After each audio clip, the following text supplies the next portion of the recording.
એટલે આ સંતરામ રોડ ઉપર સરદારના સ્ટેચ્યુ પાસે આ દુકાનો હતી, સરદાર શોપિંગ સેન્ટર.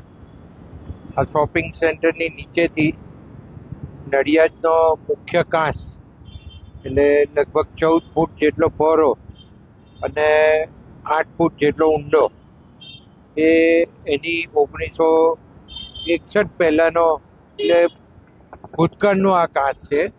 અને આ મેઇન કાંસ આખા સિટીનું પાણી બહાર લઈ જતો કાંસ છે. અહીંથી કમળા થઈ અને સીડી નદીમાં આ કાંસ જાય છે. તો આ કાંસ આખો ચોકઅપ થઈ ગયો હતો.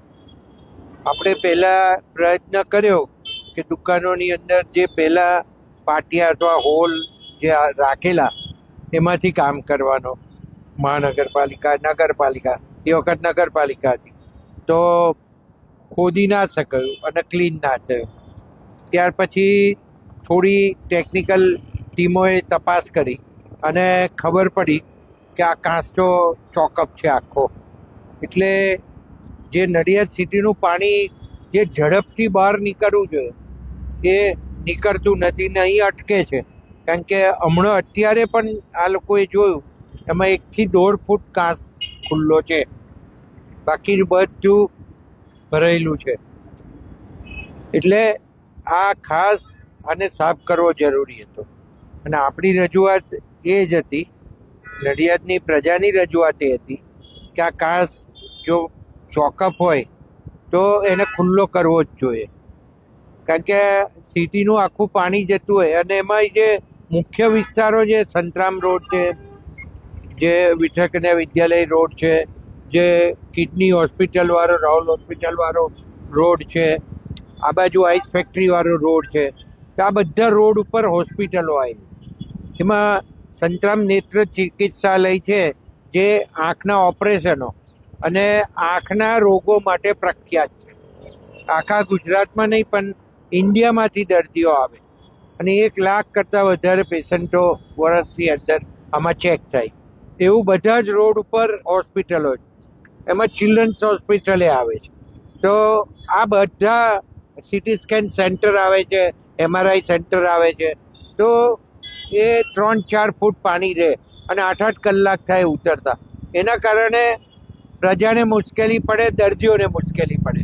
અને દર્દીઓને ખાસ તો એનું જે ઇન્ફેક્શન થઈ જાય એના કારણે પાણી ભરા અને કાંઈ ગંદુ પાણી થાય, એટલે એના કારણે જે આંખના રોગો અથવા તો નાના છોકરાઓને જે ઇન્ફેક્શનો વધી જાય, એના કારણે થઈને આ બહુ મોટી મુશ્કેલી દૂર કરવા જેવી લાગ્યું. એટલે મ્યુનિસિપાલિટી અને અત્યારે કોર્પોરેશને નિર્ણય કર્યો કે આપણે આ કામગીરી કરવી જોઈએ.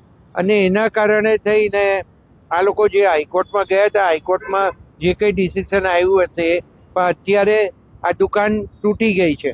તો હવે આ કાંસ ઝડપથી સાફ થાય. કારણ કે આનું લગભગ 68 કરોડ જેવું રૂપિયાનું ટેન્ડર નીકળી ગયું છે. એટલે નગરપાલિકાને જો આ કામ ના શરૂ કરે તો આર્થિક નુકસાન થવાના સંભવ છે. એ સિવાય પાણી ભરાઈ રહે એને લીધે જે બજારોવાળાને તકલીફ પડે એ પણ એમને નુકસાન થતું હોય. તો આ બધા આર્થિક નુકસાન તથા જે દર્દીઓને ચેપ લાગે એ ખાસ જરૂરી બાબત છે. અને આ કરવું એટલા માટે જરૂરી છે કે આ પાણી જો ઝડપથી વહી જાય તો નડિયાદ સિટીમાં પાણી ભરાતું ઓછું થાય.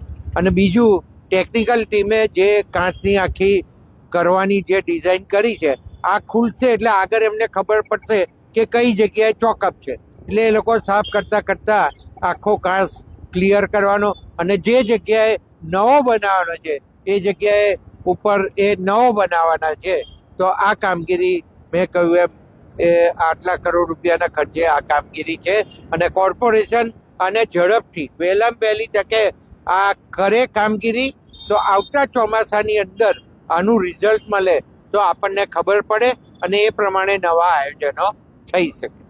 સાહેબ, આગળ જે દુકાનો છે એને તોડવામાં આવશે કે નહીં? એટલે આ તો અત્યારે જે કાંસ ઉપર જે દુકાનો હતી અને જર્જરિત હતી અને 1961 પહેલાંની છે, એટલે એ તો જે એના રિપોર્ટ હશે, જે સરકારી રિપોર્ટ જે આવ્યા હશે એના આધારે આ ડિસિઝનો લીધા છે. એટલે બીજું કંઈ નવું કોઈ આયોજન કે એવું કંઈ છે નહીં, પણ કાંસ જે જગ્યાએ ચોકઅપ હશે અને એની પર દુકાનો હશે તો એમાં ચોક્કસ એ લોકો વિચાર કરશે ભવિષ્યમાં.